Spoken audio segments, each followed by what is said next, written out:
जय हिंद दोस्तों।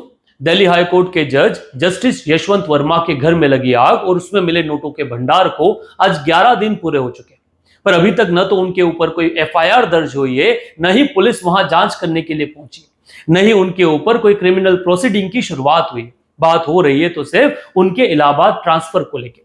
जब इस बात को लेकर सुप्रीम कोर्ट के एक एडवोकेट ने सुप्रीम कोर्ट में अर्जेंट हियरिंग को लेकर एक पीआईएल दायर की कि जज के खिलाफ एफआईआर होनी चाहिए, तो सुप्रीम कोर्ट ने उसकी अर्जेंट हियरिंग को मना करते हुए कहा कि हम इसको लेटर डेट दे देते, आगे जाके हियर करेंगे, इस मैटर में ऐसा कोई नहीं है कि हम उसे अर्जेंट हियरिंग करें।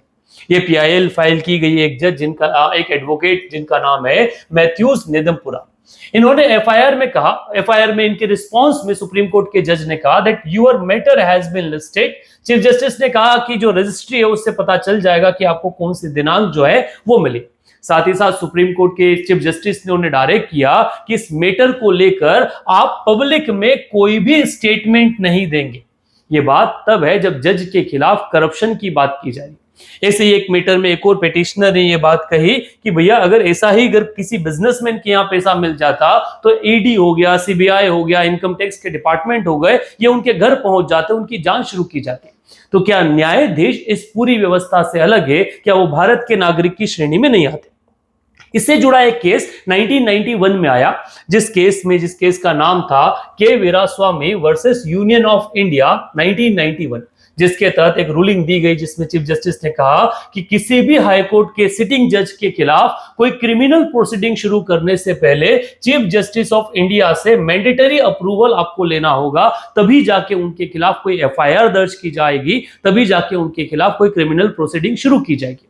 यही वो केस है जिसके चलते वर्तमान में जो न्यायाधीश जिनके खिलाफ करप्शन का इतना बड़ा आरोप लगा, उनके खिलाफ कोई भी एफआईआर दर्ज नहीं की, जिसको लेके एक पिटिशनर ने फिर दावा किया कि ऐसे जज के खिलाफ आप एक अलग ग्रुप क्रिएट कर रहे हैं। और ऐसे कई सारे मामले हैं जहां जजेस जो हैं वो करप्शन में लिप्त मिले हुए हैं। और इस तरह से एक एग्जाम्पल क्या सेट हो रहा है कि भारत में जुडिशरी में दिखे करप्शन के बाद भी, इतने बड़े नोटों का भंडार मिलने के बाद भी उनके खिलाफ कोई एक्शन नहीं लिया गया। सुप्रीम कोर्ट के इस जजमेंट को लेकर आप क्या ओपिनियन रखते हैं? क्या जज के खिलाफ एफआईआर दर्ज होनी चाहिए या नहीं? इसको लेकर आप क्या ओपिनियन रखते हैं? कमेंट बॉक्स में जरूर लिखें।